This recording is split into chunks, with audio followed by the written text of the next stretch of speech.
So, what a delight to be gathering together in consciousness today. Do you need your spiritual practice today? Are you ready for grounding and centering? Do you know that your spiritual practice makes a difference? Welcome to God Camp. Here we are, everyone. Today, we are exploring a topic that is close to my heart. It's a topic that I actually like to talk about. Now, the title of this topic, as referred to by Susan Jeffers, is Ultimate Uncertainty. She calls this concept that we're going to be exploring today ultimate uncertainty. Now, you may think that that's about an election, but it's not. So take a deep breath in. Today is about what I call our freedom form. Today is about what we refer to in Unity as making your transition. And in the regular world, in the real world, they call it death. We know from our spiritual teachers that life does not begin with birth and it does not end with death. That in fact, life has no opposite, just as love itself has no opposite. But we are here, right, in the human condition, exploring what it is like to be in physical form, and to let go of that physical form is one of the greatest challenges that meets each one of us on this human experience of the spiritual condition. This morning, I got a song from one of my best friends in Wisconsin, and she sent me this link to this beautiful song. It's like a folk song that just flowers out and is gorgeous, and it's on life and walking the path of life together, and it's on transition and making transitions. And we were sitting down to have breakfast, and I'm listening and playing this little song before the service, and I start getting tears in my eyes. And my little one says, "Mama, are you crying? Mama, are you sad? Are you sad?" And she stands up from her little breakfast table and comes over to give me a big hug. And I said, "These are happy tears because my heart is so full. My heart is so full, and these are happy tears. And I'm so happy to be walking this journey with you." Can we allow our hearts to be so full by this journey of life that we share together? Because it is sacred. When we lose sight of the fact that it is sacred, then we get into discord, we get into drama, we get into depression. This idea of the ultimate uncertainty being death, I think should really be rebranded as ultimate certainty. Now, Charles Fillmore, one of Unity co-founders, no doubt, believed in the possibility that we would not die in a physical body, that our physical bodies could actually demonstrate eternal life. He was a believer in that, and he explored the powers of the mind in order to move towards demonstrating that. But what we know to the best of our ability, to the best of our knowledge, to the best of what we have seen expressed on this planet and through science, is that we will each at one point leave our physical bodies.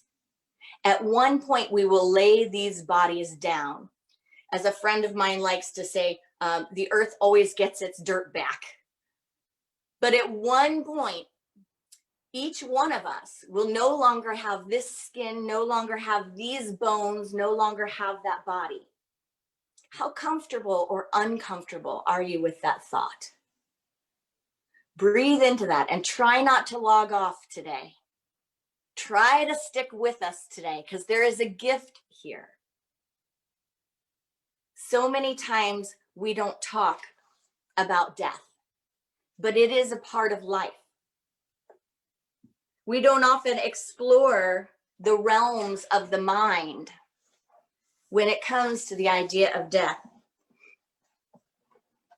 Susan Jeffers talks about it being somewhat of a dark subject. She says, that to have these conversations and to look at this consciously is a bit of a dark subject. But I would say talk to someone who's worked in hospice. Talk to someone who's held someone's hand. or stayed by their bedside. Talk to someone who's been visited in a dream or a tangible experience after someone lifted off. One of the most beautiful texts I've ever witnessed is when someone's father died, the family texted the final moment and said, "He has risen."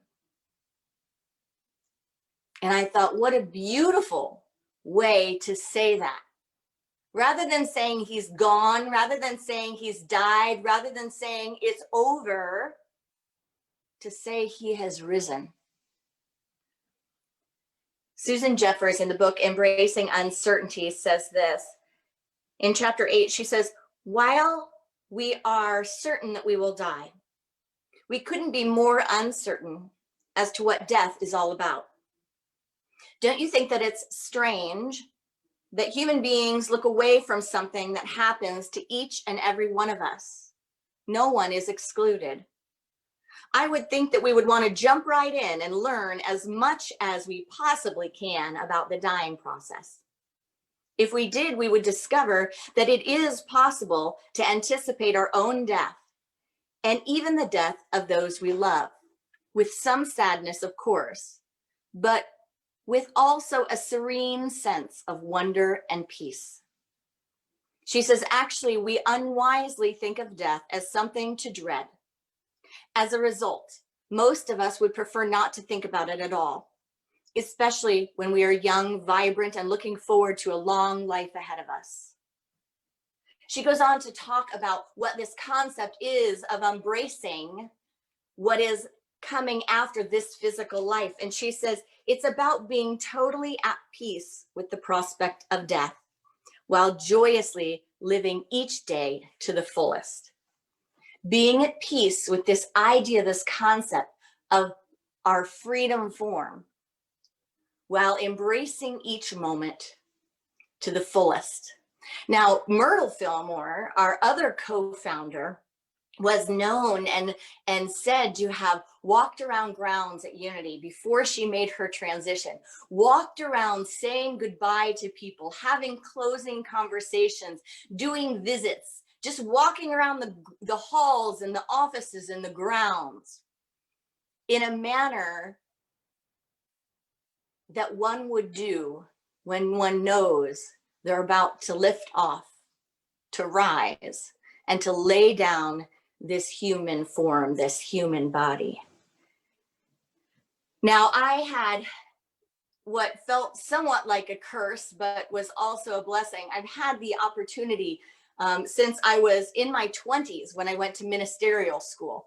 I had the opportunity at a young age to embrace all stages of life. Now, if you go to ministerial school when you're in your 20s, and in Unity, that means you're a lot younger often than everyone else there. So I was in my 20s and we had up to late 60s, 70s, I think.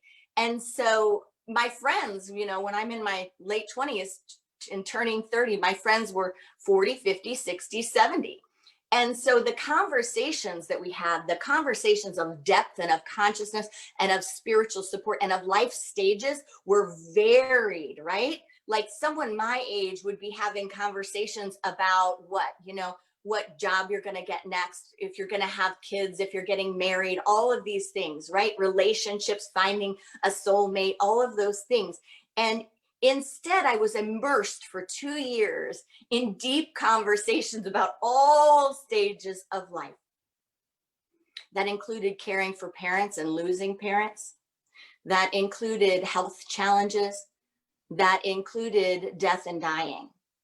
And for a while, it was really difficult to take. And it took me a little bit of time to wake up to what was going on with me, because my kind of way of showing up in life is not to disconnect myself emotionally, but to just dive in. So I was diving into everyone's experiences as if they were my own. So at such a young age, I was feeling, what would it feel like if your parents died? What would it feel like if you had this great loss? What would it feel like to enter into a stage of needing to care for your parents in a home? What would it feel like to have these diagnoses? You know, instead of knowing and hearing about the 1, 2, or 3 people in your intimate circle, right?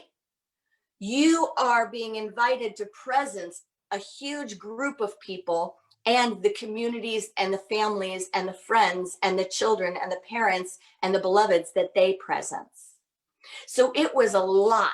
And for a while, it took me a bit of time to wake up to self-care around that and recognize that you don't have to feel this so fully every year from 28 until when it happens. That's going to be a lot of feelings. And by the time you get there, you're not going to have much left. But what it gave me was an expanded ability to presence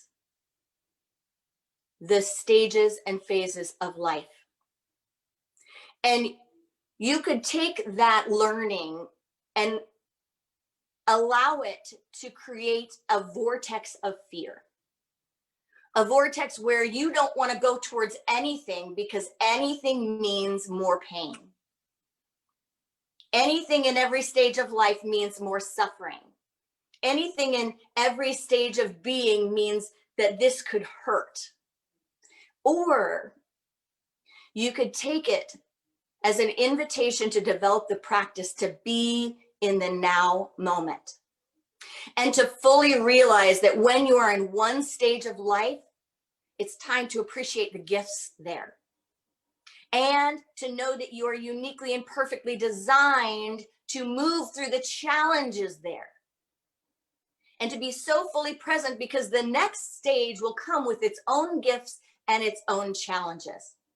And at that point in time, you will be uniquely designed to meet it. Don't try to go to it right now if it's not there, because you are not prepared, you are not designed, you are not filled up in this now moment to handle it or to be with it or to understand it fully experientially. But when the time comes, you will be. That practice is a practice that we can all develop, because what it does is it lifts us out of fear. It lifts us out of the fear of the future and allows us to have conversations that help us live in the now, but help us also be prepared for the future and not avoid having those conversations, so that we're not fearing having deep conversations about what can cause pain in life, what can cause suffering, about what might be coming. This perspective and this ability to see so many experiences of life and so many stages of life has given me a deepened gift, I think, for loving in a way that I think people know by the way I love them, that no matter what happens on the surface, that if anything were to happen in an instant, it's all clear. It's all clear, it's all love, it's all given, it's all forgiven, there's pure light. Each one of us can live in this way. I have a friend from high school, and for a while after college, we lived together, and through high school and probably through college and all the times that we would go in and out, we went to different schools. And so we do a lot of hellos and goodbyes.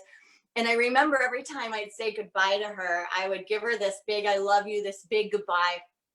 And I would say, just in case something happens and I die, know how much I love you. And she would go, Erin, stop it. Why do you always say that? That's so awful. Stop it. And I would always say to her, I just want you to know if anything ever were to happen. And it would almost be this little joke back and forth between us where I would just assure her, just make sure she knew. And she would say, don't do that. Stop. But have you had those conversations? Does everyone around you and everyone in your heart Know that no matter what happens on their journey and no matter what happens on your journey, that even if there looks like there's something in between you in the human experience, even if it looks like there's a boulder or a mountain or a problem or a discord or a resentment, do they know that they are loved, forgiven? Do they know that it's all peace? Have you said everything that needs to be said?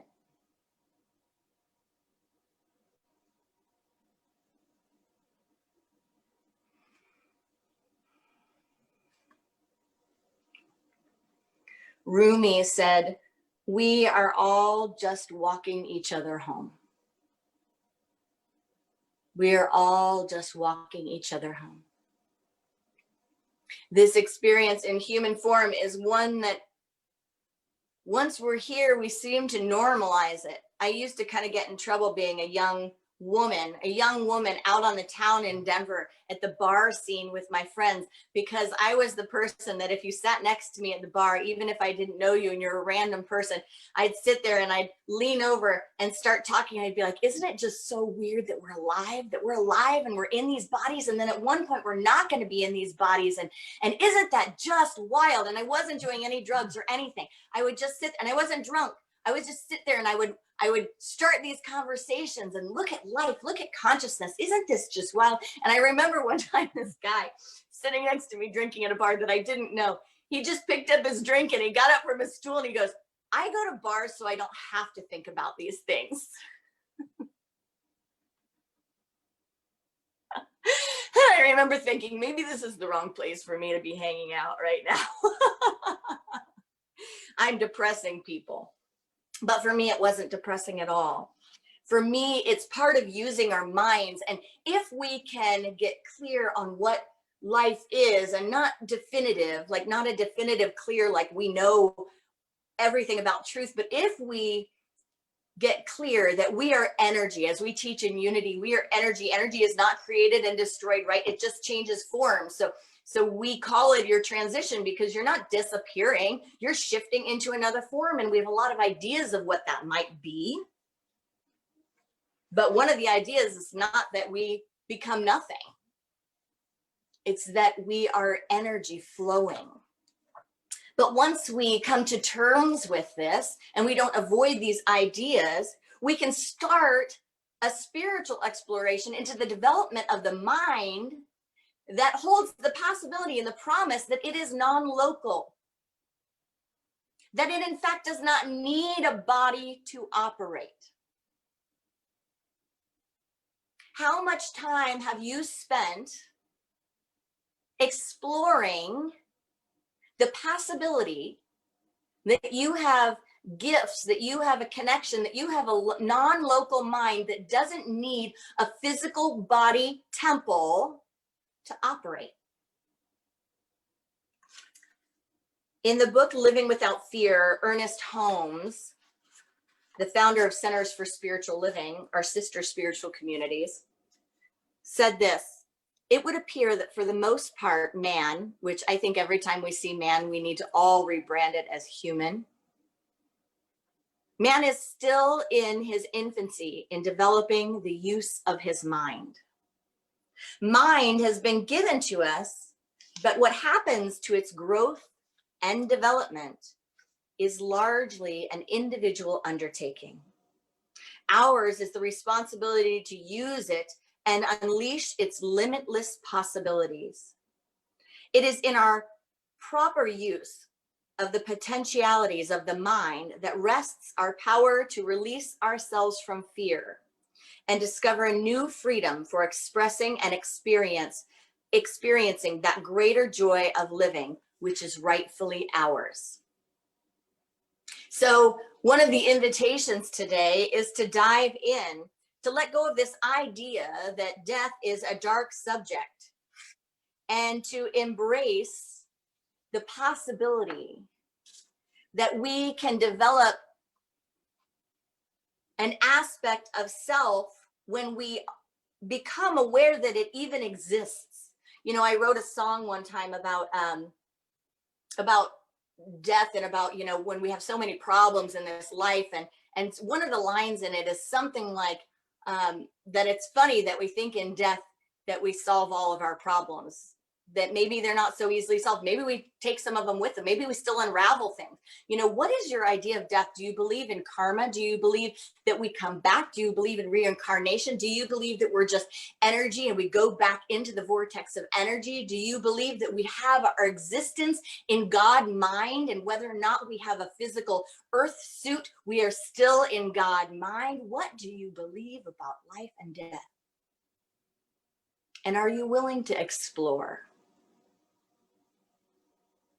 Are you willing to dive into other people's ideas so that it might expand your mind, so you might be able to experiment with thoughts, experiment with your intuition, experiment with opening your heart and opening your mind in ways that you wouldn't if you were not having this conversation? This practice helps us even engage in our relationship and our communities in different ways. The conversations we have are different. John de La Fontaine said, "Death never takes the wise man by surprise. He's always ready to go." Death never takes the wise man by surprise. He's always ready to go. We have a family friend. His name was Tyler Palmer, and he died very young.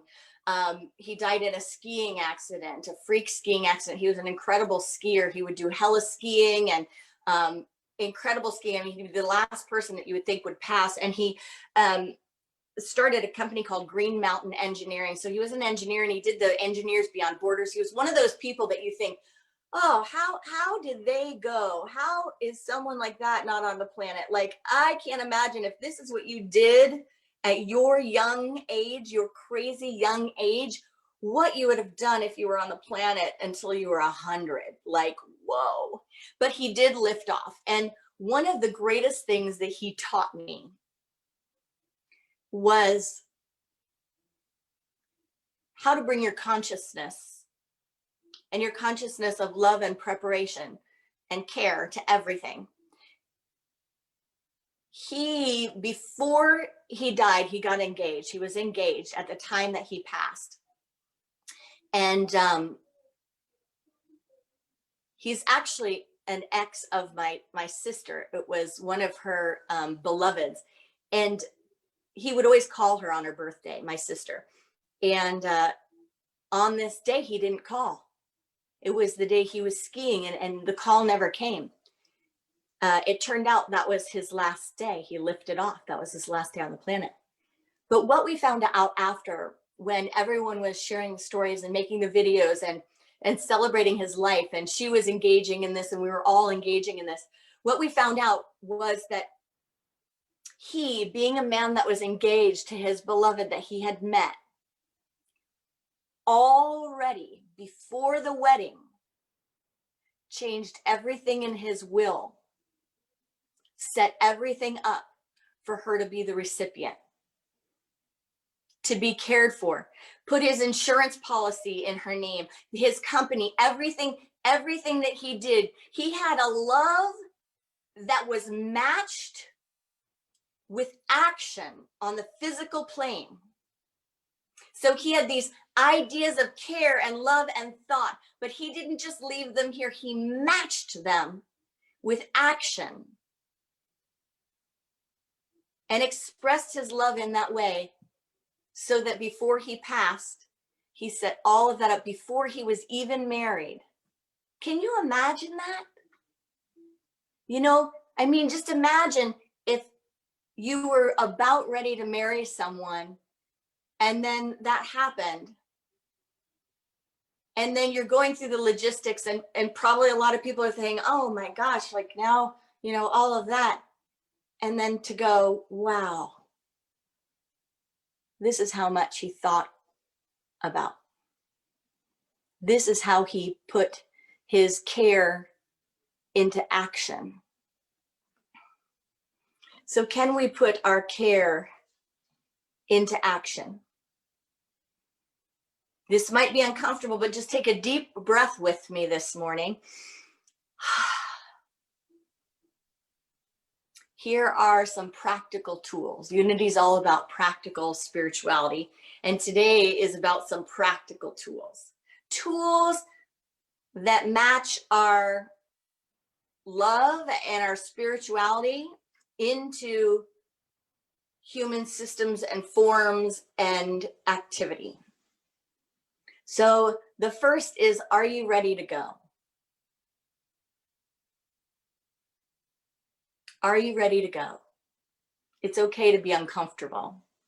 Are you ready to go? That doesn't have to mean that you want to go. That doesn't mean you have any plans on going. But are you ready? And define what that means for you. Take time, give yourself the time, give the people around you the gift of being with a person who's taken the time to ask that question. Are you ready to go? And what does that mean for me? Does everyone know what they need to know? Do they know what they need to know on a practical level? Do they know the logistics and the location of things, your accounts, your insurance, whatever it is? Or is there some little account out there that's going to go to the IRS and never reach your beloveds? Is there some little thing that's special to you that you wanted to have given to someone, but you just were so uncomfortable having the conversation about the possibility of death, either because you didn't want to make them uncomfortable or it was too uncomfortable for you, that you never said what you needed to say? So do they know what they need to know? The next question under this ready to go idea is, do they know what you want them to know? Do they know what you want them to know? Have you done the clearings? Have you shared your love? Have you offered forgiveness and received the forgiveness that's needed? Have you given thanks? Have you written a letter or a note or a video, recorded a video? You know that we could all have videos playing now at our memorial. Do you know that you could show up at your memorial? Do you know that? One of the things on my little list of what I want to offer to our community and greater, I've wanted to have this, and it might sound kind of crazy and morbid. Maybe no one would come. It would just be me. But I wanted to have this retreat weekend experience where we all go through the broad experience of walking through that process. So there's like a Buddhist meditation on walking through your own death. There's having the support of people who know about the practical things, having an insurance person there, having a person that does your living will there, all these things that you need to get in order, right? Talk about the things that people don't talk about. We'd record a video, record a video and keep it on file, so that it could be played if someone wanted it to be played, either just for the family and friends or at someone's memorial service. We would plan our memorials, put some words in for the end of life stuff, whatever parts you think like, gosh, I never told anyone I'd want to have that song played. I never told someone I'd want it not to be like morbid and sad and have everyone, and they're going to be sad. Believe me, you're loved. They're going to be sad. But how would it be if they knew that you wanted it to be a celebration of life? How would it be if you were in the planning? I spend a lot of time with people planning memorials for ones they love. And more times than not, people didn't know that much about what someone wanted. Sometimes they don't even know if someone wanted to be cremated, or if they wanted a casket, or where they wanted their ashes to be spread, or if they wanted us to have a little necklace or be planted by a tree. A lot of times people don't even know. A lot of times people don't know who's even in charge, who's going to be the person navigating things for someone that they are related to, because we don't have those conversations. So one of my dreams has been being able to support people in powerfully taking this on, talking about and supporting people through what conversations do you need to have? What conversations do you want to have? How can we support that? So we'll do it. We may have to do it through little Brady Bunch squares on a screen, but we'll do it. So do the people you love and care about know what you want them to know? And do they know what they should know? That goes into all the stuff about what your wishes are. Do they know what you want them to know? Do they know what they need to know? And do they know what they should know? And then without overwhelm, just make yourself a note and start ticking them off. And if you need support, reach out to someone. Reach out to someone. If something's too depressing and scary for you to even speak it, ask an elder to hold your hand through the process, or ask someone that does that kind of work to hold your hand through the process. Make that vulnerable phone call. Make sure you know who would be in your home. Make sure you know who would care for your children. Make sure you know that the loved ones that would presence your lifting off into your freedom form have this little question in their mind about how to honor you, about what you would want, and about how much you care. The next is your home. Your home. This is a good practice. It's uncomfortable, so take a deep breath. We don't take anything with us. We don't take anything with us. So look around your home, look around your space, and recognize that everything here at some point in time will be sorted, stored, given away, or end up in a landfill.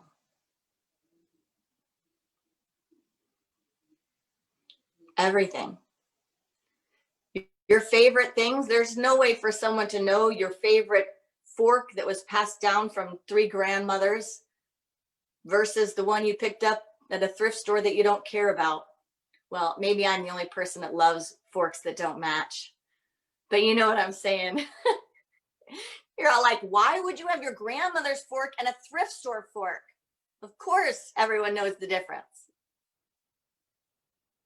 See, even that, would people know? Do they know the things that were important to you? So that practice helps us because it helps us recognize what's worth it. It helps us recognize what's worth it. What is worth spending your money on? What is worth spending your time on? Think about how people put their things in storage, or how much time you spend cleaning or caring for your stuff. You know what I mean? Right? It's like, is it worth it? Is it worth my time? Is there a way that you can align with your intentions more and spend your money and your time on investing in the future, investing in the children around you, investing in experiences, investing in gifts, investing in education and developing your spiritual gifts? The things that, if you believe in a non-local mind, if you believe in consciousness, the things that live on and the things that go with you. You know, in ministry, we talk about how we spend our time. You know, every moment, it's easy to be aware that if you're sitting in front of a computer versus sitting in front of a person, it's easy to see which one is more worth your time. Because when I'm sitting with a person, that lives on. When I'm sitting in front of a computer, every talk that I wrote, every word that I typed, no one's going to really care. No one's going to grab them and salvage them or do something with them. they're going to be gone. But what we give to each other, what we dedicate to the source of our being, what grows, that's what's important.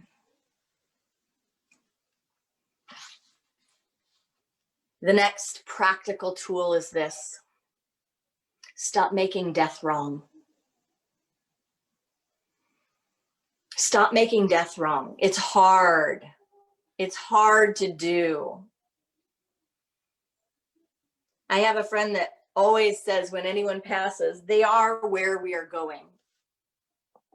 They are where we are going. Find phrases, find words, find thoughts that comfort you. And breathe into the practice of letting go of making death wrong. It's part of life. Think about what we teach our kids. Think about what we learned and what we teach in this world about death and about goodbyes. It's a lifetime of programming. Like, we are all saturated with a lifetime of programming that makes death hard, wrong, and awful. What would happen if we changed that consciously? If you hear a seasoned Unity minister, like someone, like one of our old schoolers that's been in it forever, you leave those memorials and you are on fire. You feel good. I have not mastered that. I can support people feeling full, like really full, like full to the point of raw and alive and in the now moment and valuing every morsel of life and love. But to be able to leave people feeling excited, feeling engaged, that to me is our vision. That to me is, in this Ernest Holmes quote, that's the work we have to do. When we can get ourselves to that point, and it doesn't mean that we're not sad. It doesn't mean that we don't grieve. It doesn't mean that we don't acknowledge the human condition and the the loss of the physical form and how incredible that is. But it does mean that in the midst of that is an incredible excitement about the vitality of life and the energy of life and the pureness of our connections and the consciousness of which we are all one and in which we all live and move and have our being. So start listening to stories of others. Start listening to the stories where others had a near-death experience, where others experienced someone passing and had a transcendent experience with someone that lifted off, someone that got a visit. Start listening to those stories. Start asking for them. The next time you sit down at a bar and you grab a drink, maybe say to the person next to you, hey, have you ever been visited by a dead person? See what you get. They might get up and leave, but maybe not. Maybe you'll have a great toast and an incredible conversation.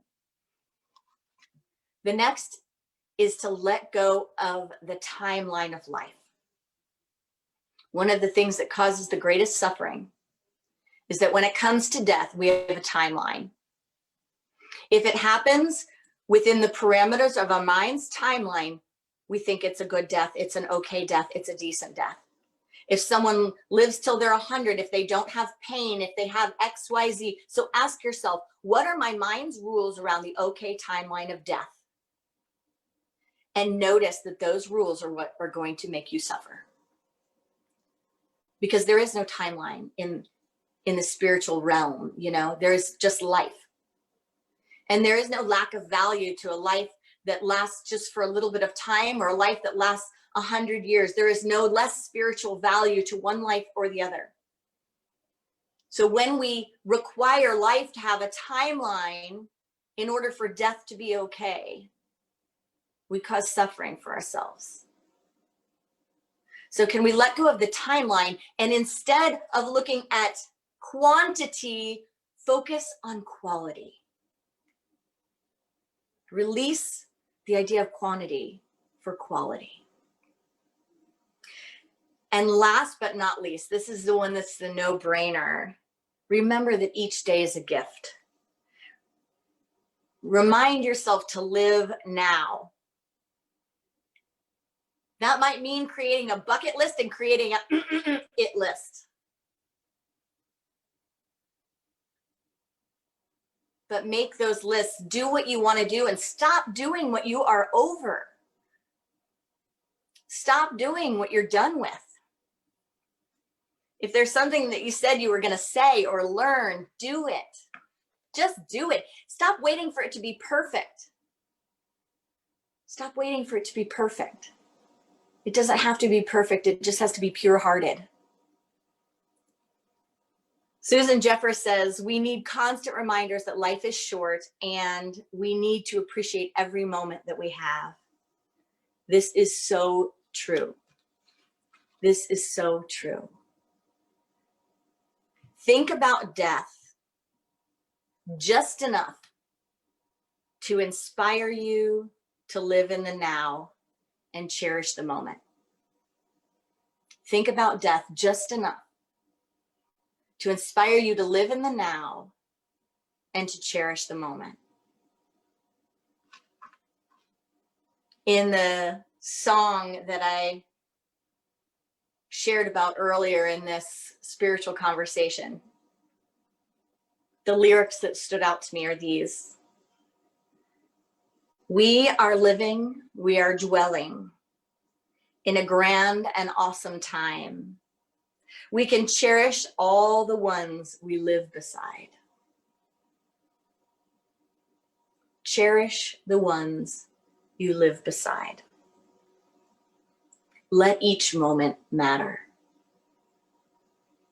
This is life. We are living it. Be here now.